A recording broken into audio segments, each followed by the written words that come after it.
From classrooms to the field, truth and laughter both revealed. Tune in for that special feel. Nampa School's always real. Welcome to Nampa, where dreams can grow. Matt and Tyler on the show. Welcome to Nampa, where dreams can grow. Matt and Tyler on the show. Welcome to Nampa, hear the beat. Join the podcast, take your seat. All right, well, welcome back to the Nampa School District Podcast. This is episode 10. Wow. We finally hit the double digits. Yeah, about time. About time. And before we get started, don't forget to subscribe to the podcast on Spotify, Apple, wherever else you might listen to us. My name is Tyler Keefe. I'm the digital communication specialist for the Nampa School District. And alongside me, as always, is my co-host, Matt Sizemore. It is. Yes, I'm Matt Sizemore. What is it? Community and Media Relations for the Nampa School District as well. Also want to thank, I believe that was Bowling for Soup for doing for our intro. It wasn't actually, if you're listening, Bowling for Soup. Great intro, though, that song there. But anyway, how you doing? Yeah, living the dream every day. Yeah, it's a good thing to do. Yeah. So we have a special guest with us today, though. We sure do. We sure do, everybody. I want to introduce Aly Howell, the ELL coordinator and instructional coach for English language development at the elementary level. First off, Alejandra, did I get that right, your title? That's correct. Okay. Second. It's a long title. It's a good one, though. We need a good acronym for that. But thank you for being here today. Thank you for having me. Of course. How you feeling? I'm excited. I'm excited to share a little bit about our program and a little bit about my background as well. Awesome. And speaking of your background, we want to ask you about that, but want to jump into this first, something that you might not, apparently you have not seen yet. We were talking about this a little bit before we started recording. This morning, the Idaho Department of Education, so you know about this already. The Idaho Department of Education, they put out a big post, and I'll read it right now because Tyler and I just found it this morning. Literally, like as we were awesome. setting up, I'm like, well, that's a fun coincidence. Yeah. We saw it like 10 minutes before you came in. So I wanted to read this right here from the Idaho Department of Education. Join us in celebrating Idaho educators this Hispanic Heritage Month and every month. Aly Howell is the English Learner Program Coordinator and Instructional Coach for the Nampa School District. She provides resources, professional development, and coaching to teachers who help K-12 students learn English.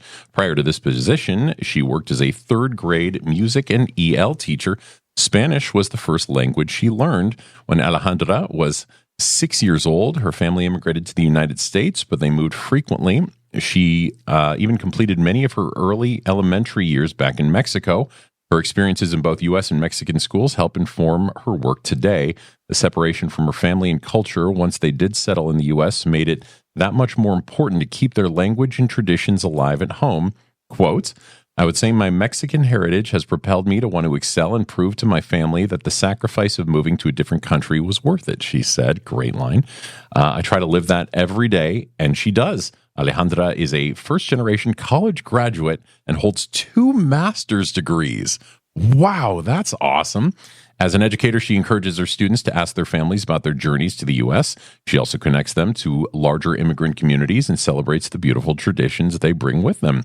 Alejandra shared that she loves sewing and crocheting like her abuelita, making tamales. Oh, good to know right there. And I hope I said this right. Ponche? That's right. Okay. At Christmas time, collecting art from the Yucatan and her home state of Jalisco. I said that one right? That's right. Yes. Listening and dancing to Mexican music. Quote, you can find me singing in my car to cumbias? Cumbias, okay. And rancheres, unquote. Thank you, Alejandra, for your dedication to helping students become multilingual without letting go of their heritage. Thank you. What a great post.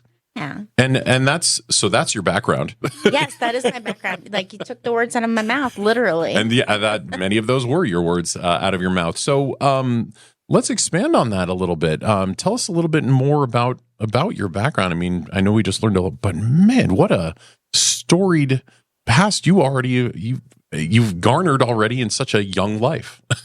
Well, keep saying that. Keep saying young, because I'm going to stay there. Well, yeah. And my background, especially, I talked about going back and forth. So I did pre-K and kindergarten in Mexico. And when my family immigrated, did first grade and second grade here in the United States, in Chicago, actually. And I was at a bilingual program when I first moved here. So it was really awesome because I was able to still use my Spanish while learning English. And as many other immigrant families, things don't go as planned. So many tend to go back and forth and that kind of thing. So my family decided to go back for a little while, and I did third grade in Mexico as well. So it really gave me a varied experience of different educational systems, and some good, some bad on both ends, actually. And then when I came back for fourth grade and the rest of my educational career, I just really loved school. And as we talked about, or you talked about, I wanted my family to be proud. And so education was number one for me. Yeah. So yeah, now I've got a few degrees under my belt, and I just love knowledge. I love learning, and I'm thinking of maybe continuing that. Who knows? Who knows where I'll end up? Additional masters? No, I'm thinking doctorate, but it'll just depend on whether I pass the GREs. Who knows? Wow. Dr. Howell. Yeah. I mean, that's got a good ring to it. Yeah. I mean, I've been called Dr. Keefe before, and By who? students, when I was at Centennial, we had Dr. Harmon, and he was one of the only other guys there. And so the kids were just like, "Oh, Dr. Keefe." I'm like, "I'm not a doctor." So, but it's got a good ring to it. I'll take that. So does, Dr. Howell. Maybe we can get Dr. Sizemore. Sure, yeah. If I Although can that get sounds like an enemy or a villain. like a Bond villain. Yeah, I Dr. just wanna Sizemore. Get an honorary doctorate for something, and so I can do that. But anyway, I mean, that's such a great article, and learning about your past, and I mean, truly amazing to learn that you were, what was it, the first college graduate in your family? Was that right? Yeah, and in the sense of like a full 4-year degree in Mexico, it's not as expected, and even high school wasn't a requirement back then. And so many of my family members did. They stopped at middle school and then went and got a CTE type degree. Okay. And so instead of high school, that's what a lot of folks down in Mexico at the time were doing. Yeah, like a trade. Like a trade. Yeah. Mm-hmm. Gotcha. So let me just ask, what did, once you got even just that first degree, 4-year degree, what did that mean to you and your family? It meant a lot of sacrifice. It really did. When I got that degree, I like I said, I grew up in Chicago, and we were poor. I mean, just like it just was. And the reason I came out to Boise State, that was the reason I moved out to Idaho, was because I got a really awesome scholarship. And so, but it didn't cover everything. And so my mom really helped me out with housing, food, and all that kind of stuff. So like, again, it was the continued sacrifice. And so when I finished, it just was, I don't have words. I don't have words for that. And just making her proud and the rest of my family proud. And especially going into the education career. Of course, this is tradition in Mexico, but like, I mean, many women, that's what they end up doing. So they were very proud of my continuing to go into that. So Awesome. Gotcha. So, one of the things I love about doing this podcast, we're 10 episodes in now, and it's hearing the stories of the people that are around us. And, for you and I, we've known each other for 7-8 years. And so, we have a background. Matt doesn't, but he's asking these questions. I have no background. Yeah, he has no background as far as knowing you. But he's asking the questions that I never would have thought to ask. And so it's like some of those things, like I knew a little bit about your background, but then it's like some like, oh, like that adds a whole different layer of Aly for me. So, and that's something I want to say, Alejandra, she introduced herself as Aly to me, so I'm just going to call you Aly because I'm a nickname person. totally. But it's interesting hearing, your background, because you come up from it in a different lens. You know, you and I have talked many times how my family came over from the Middle East. Yep. And when my mom was I want to say a freshman in high school, something like that.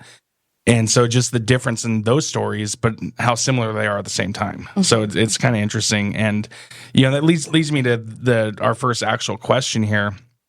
And I post this as, you know, basically like, what is ELL, or what is the current acronym? And I say that because when I grew up, it was ESL, and now it's ELL or just LL or, you know, whatever. So kind of go into what that is, what it currently is, and probably where that acronym's going to go. Yeah. So in education, we love acronyms. It just is part of our profession.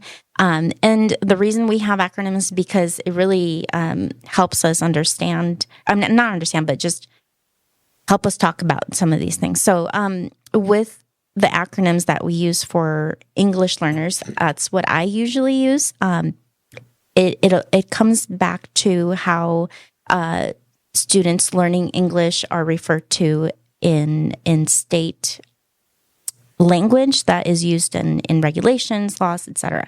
And so a lot of it comes down to funding.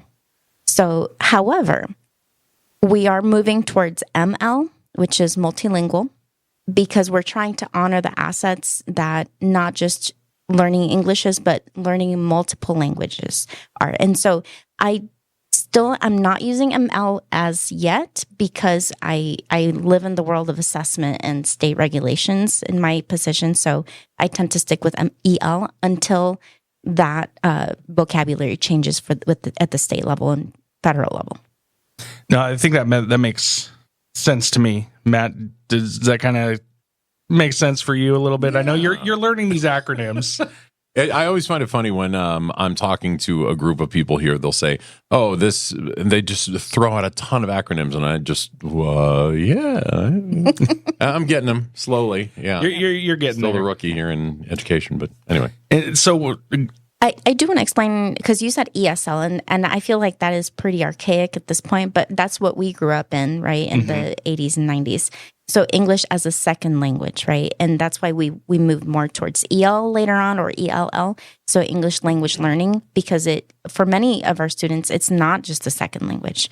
So it's just a continuum of evolvement, or the evolving of how we understand that part of our profession. No, I think that's a good clarification. Absolutely. There. So this next part is kind of like where you and I first got into knowing each other, and that's co-teaching. Mm-hmm. So we hear this term co-teaching a lot now. Back when I first moved to Sherman Elementary, I was like, what is co-teaching? This doesn't even remotely interest me in the slightest. Which you changed my mind pretty quick, so just throwing that out there. Awesome. But what is co-teaching, and what is co-teaching, and how does that impact the classroom? Yeah, so co-teaching actually started in special education, and it was a way of ensuring that students did not miss the general classroom.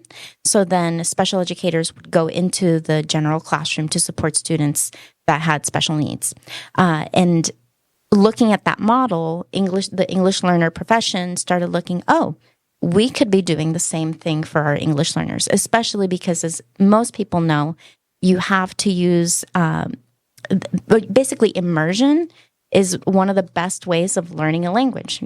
I hear a lot of people, I went to Spain for, my second year in college and I learned a lot. Well, that's because you were immersed in it, right? Yeah. So if we're taking students out of the classroom to teach them English specifically, they're losing out on the content being taught in the classroom. And so by going into the classroom and supporting their English while learning the content, it just makes sense. Immersion plus content. Okay, gotcha. So in your role, tell us a little bit specifically about your role, what you do, and what you enjoy most about it. Okay. So this is my third year in this role. I actually didn't know I would be in this role so soon. I actually missed the classroom quite a bit. But I think that's part of the reason why doing my job is important to me, because I know that it affects students in the classroom.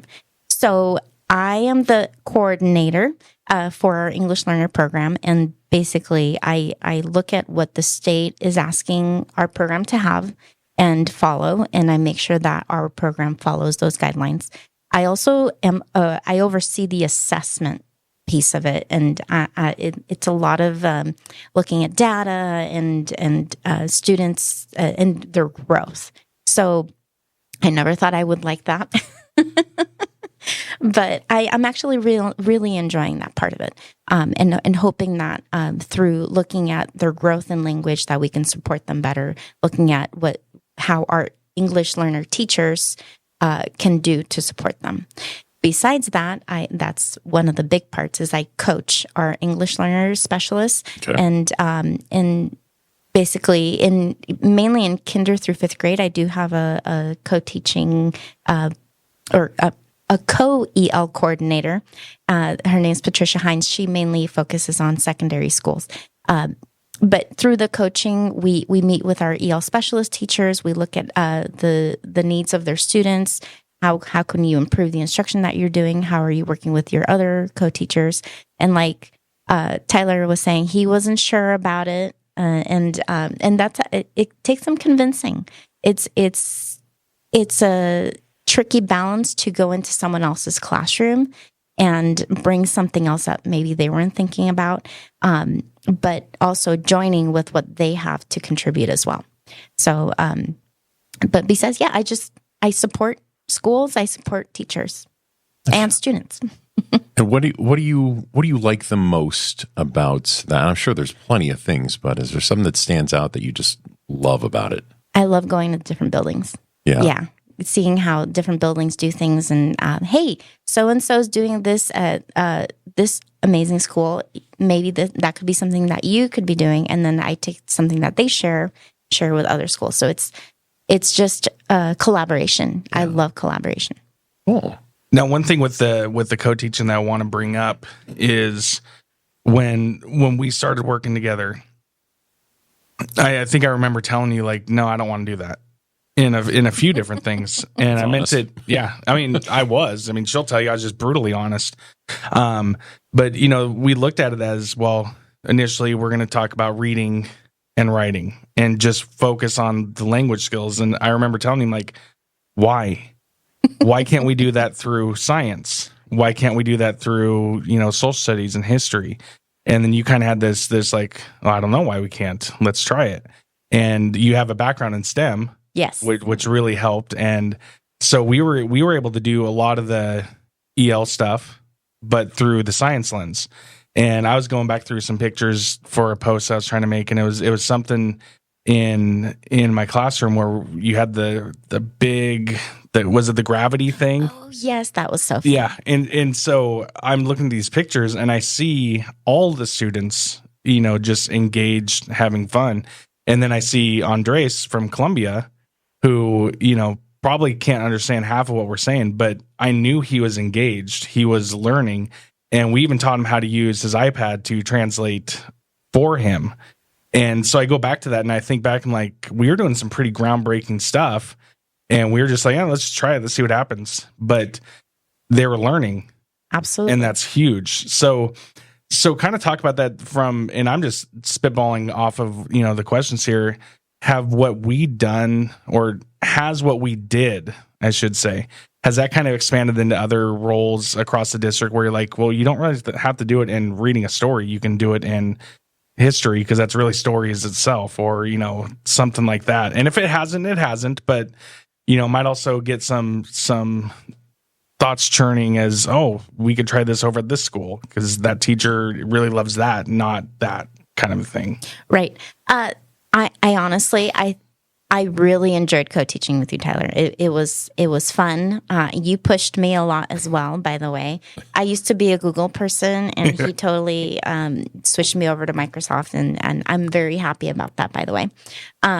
So yes, I think it was because of my STEM background, because I was teaching before and after school our 21st century program at Sherman at the time.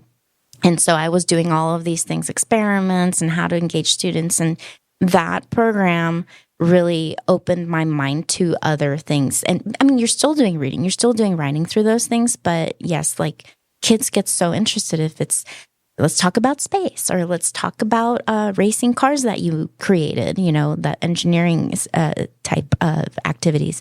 And I just love doing those things. And absolutely, it gets kids engaged. And especially the visual part and the engagement part. You're talking about, Andres, with we had a gravity simulator. So it was this big, huge, it was this like big, huge. Looked like a pool. Yeah, it looked like a pool flipped upside down. Oh, fun. And Okay. it was basically spandex fabric. Oh. And so we would throw stuff in it, and we would see how objects moved within it. Anyway, it simulated gravity. But yes, observations. The students were able to see that. They were able to share things. They were using technology to interpret what they were seeing, not just language, right? But other things. Our teachers for English learners, right now, we are asking that they focus mainly on ELA, because a lot of the things that come with language are already being touched upon in ELA, in English Language Arts, I should say. Another acronym, right? Yeah, I was like, so many "Oh, boy." acronyms. I will say, though, that we do have some teachers that are in history. I believe Lone Star is doing history. Sasha Potter, who used to be at Sherman, she was doing some of that science STEM. But I do want to say it comes down to more of our teacher comfort, right? And what they know. Well, and also probably the grade level too, because in Yes. 5th grade it's a lot easier because we could incorporate the ELA standards in science very easily, where in 1st grade probably not. Right. And honestly, I would say if they come to us and say, "Hey, I really want to try this. I think that this would be a really great move," I would be all for it. Right. Right. Yeah. Nice. What would you say are some of the, I guess you can call them unique challenges that EL students face, whether it's academically, socially, when they join? Well, obviously the language coming into a classroom where everyone speaks something that they have never heard before, or maybe only heard on TV or something like that. So it's making connections with other students, making connections with their teacher, but it just takes time. I will say, like I was saying, the immersion into the language is number one. Yeah. And so not taking students out is really important. The other piece is the content, right? Depending on where they were in their home country, it just depends. Have they had that instruction? And I will say for some of our students, some of them didn't have education and maybe in their hometown, or had to travel very far. Some of them are coming to us with missing grade levels. And so it's a big struggle to make sure that they're on the same content level as they are with our students here. Yeah. Is that tough in a lot of those cases to have them catch up potentially? Yes. Yeah. Yeah, it is tough, but not, it's very doable. Very doable. That's what I was going to say. It's not impossible. Not impossible. By any means, Yes. Yeah. And which kind of leads me to the next question is, how do you see the role of technology evolving in the EL program, especially helping students learn English faster, but not necessarily faster, but more effectively? And I go back to Andres, who, this is right when we were getting iPads in the classroom, and he was extremely frustrated with things. Like he's trying to follow along. He's trying to do his best. He's not, acting out because he can't do it. He was legit trying.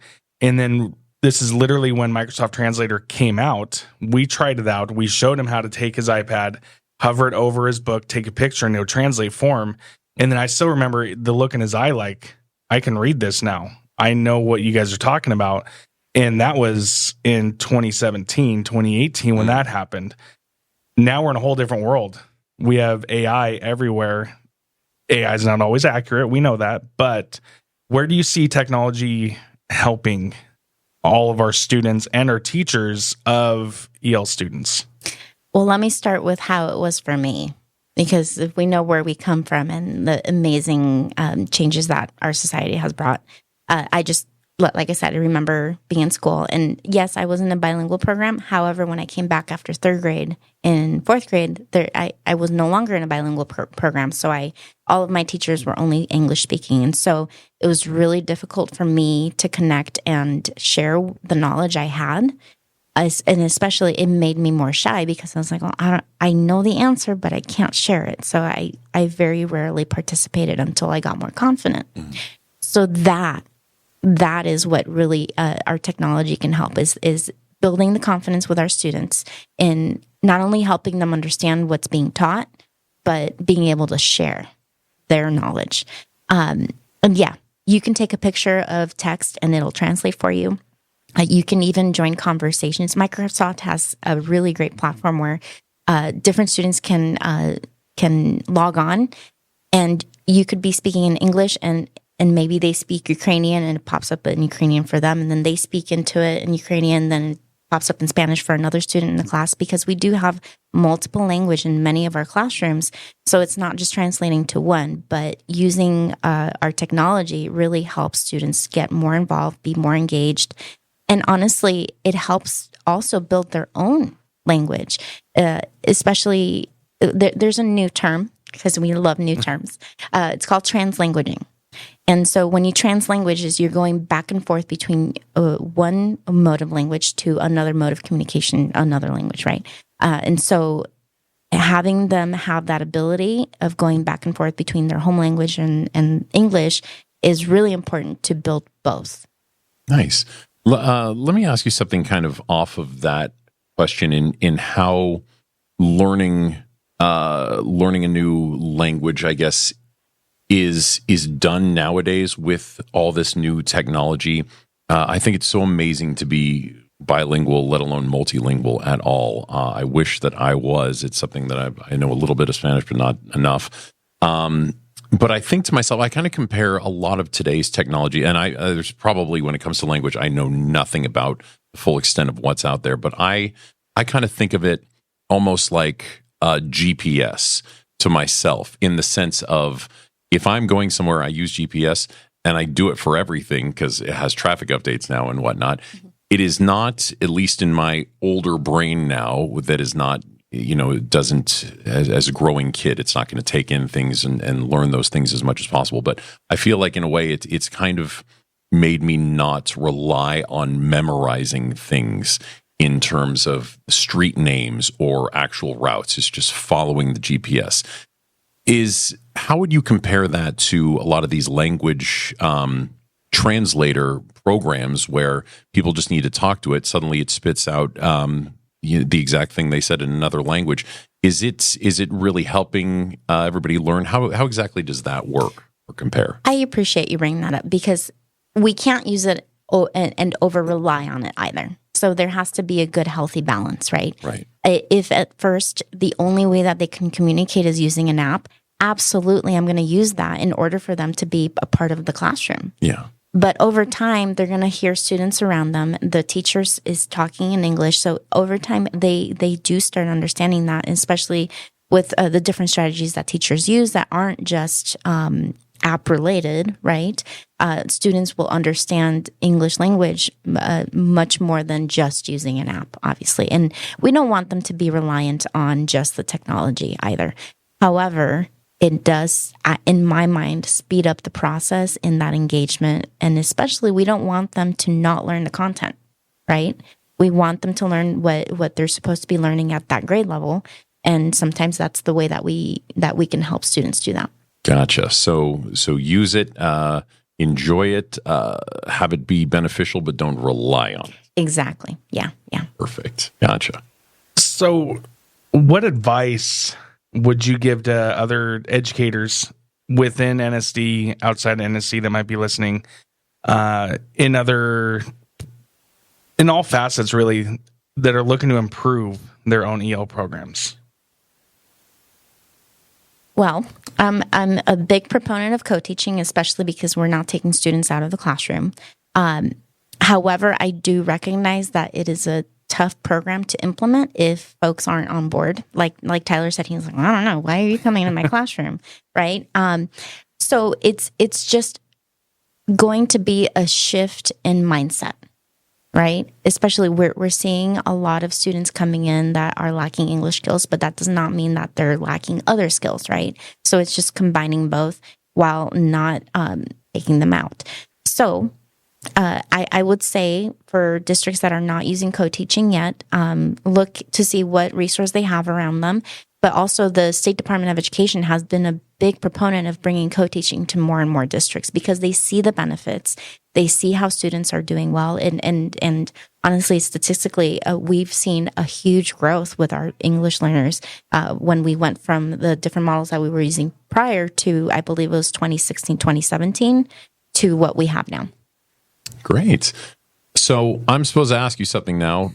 I don't know what this means.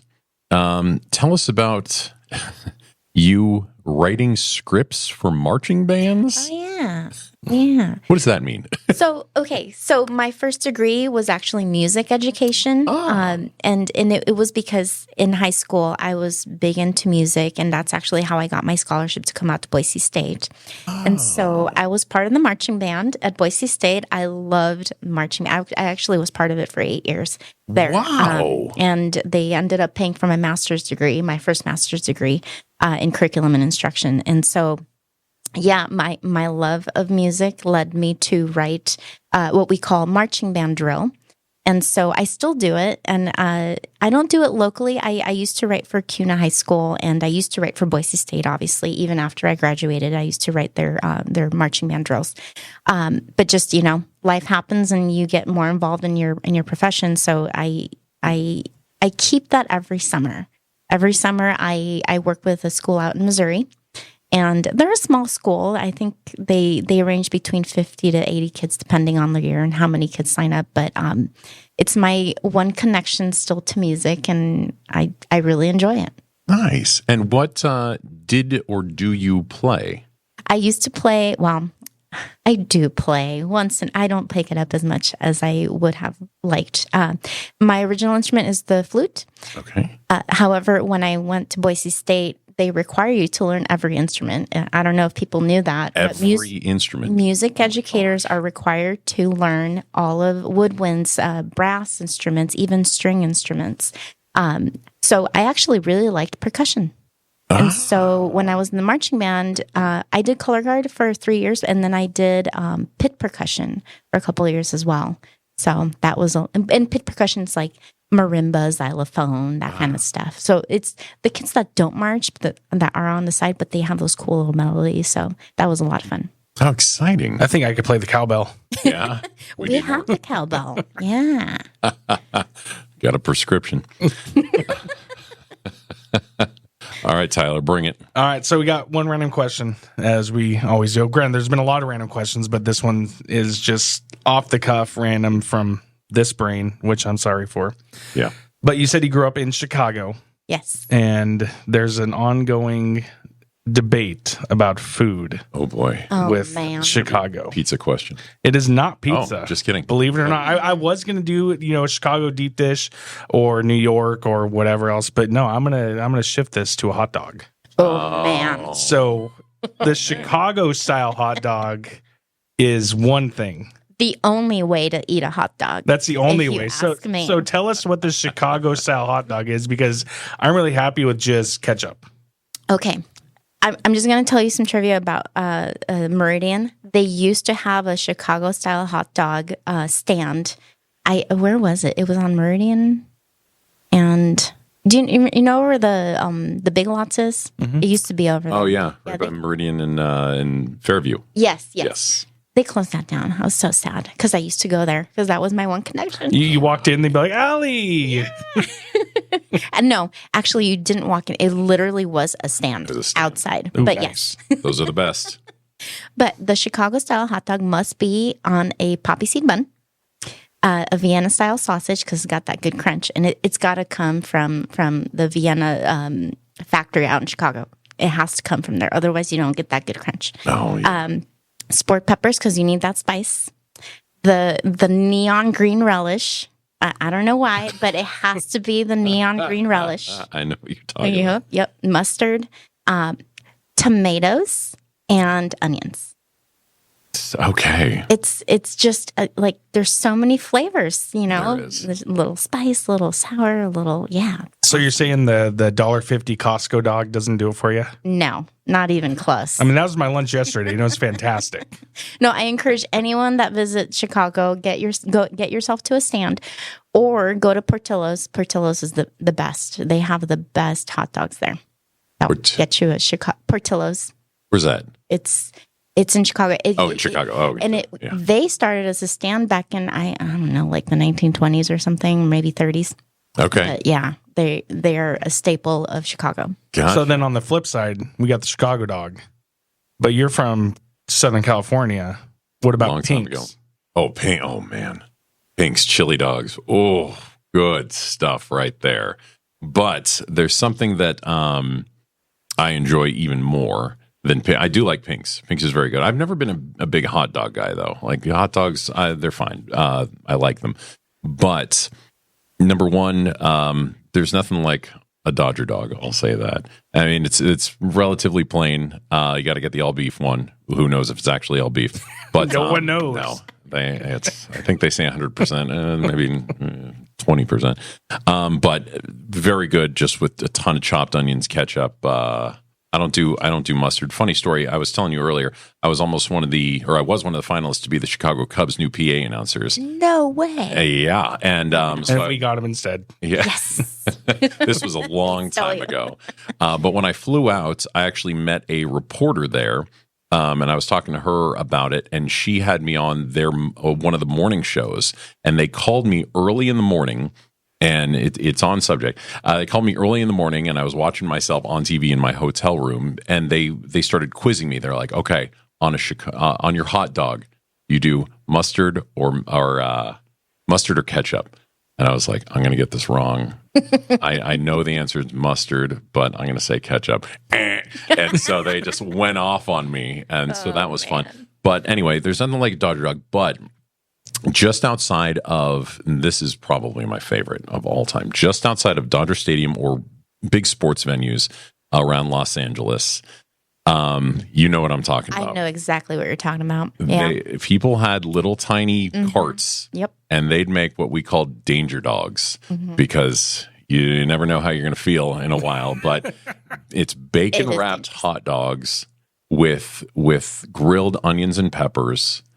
And you really didn't need anything else. You didn't need ketchup. You didn't need mustard or anything else on that. You do need some jalapenos on that. Some you threw in some great. They ask you want some grilled jalapenos Yes. with that. Oh my gosh, there's nothing like that. And I'm glad you're coming to my side there after talking about the Chicago dogs there. But those right there, unbeatable in my mind. You know, I went to Hollywood a few years back, and my husband and I found I didn't actually know that they had that term, danger dog. Yeah. I had no idea, but I will say you smell them before you see it. From so far away. Yes. I will tell you they are expensive though. When you find like, wait, how much what? It's a hot dog. Yeah. Right? Then you have it, you're like, worth it. Yep. But I mean, when you add bacon to anything Wow. right? That's the truth. Like, yeah. And you're right about that. But whatever they would do to the onions and peppers, the flavor they were able to always bring out of those. Oh my gosh. It's just a perfect compliment. Okay, I'm done. Well, I'm not even going to describe my Costco dog. Yeah, That's my please favorite. Please don't. Next time I'm in LA, I'm going to find this danger dog. Yes. If I ever get to Chicago, I'm going to get a good Chicago dog. But that's the beauty of different cultures, different areas, right? I mean, we have to celebrate that. Our take on hot dogs. I mean, I still have to go number one in Chicago, but very close is that danger dog. Yeah. Yep. And Chicago dogs are very good. I've had one, not in Chicago though, but I've had one from a Chicago themed place somewhere. I don't know. I've had one. Probably wasn't authentic, but it was very good. I've had a Chicago dog from Sonic. Oh, It probably doesn't do it justice at all. Okay. Yeah, they're not using the Vienna sausage. Oh, I guarantee it. Nope. Yeah. Well, with that, again, thank you for joining us, Aly. And thanks everybody for listening. This has been episode 10 of the Nampa School District Podcast. That's the name.